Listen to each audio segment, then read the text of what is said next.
It's just that easy. There you go. So that fits in there all the way. Perfect, right? There you go.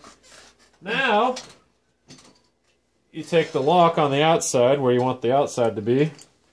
Slip it through.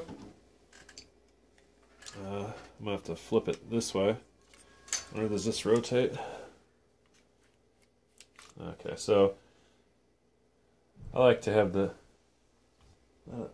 upside down.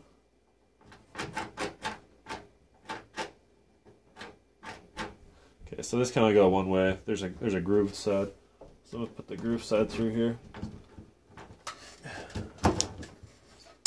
Oops. Drop that.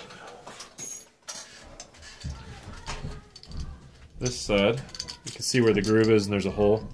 You want to get the groove in where the groove's supposed to go. And line up the holes and boom. Hey! Hey!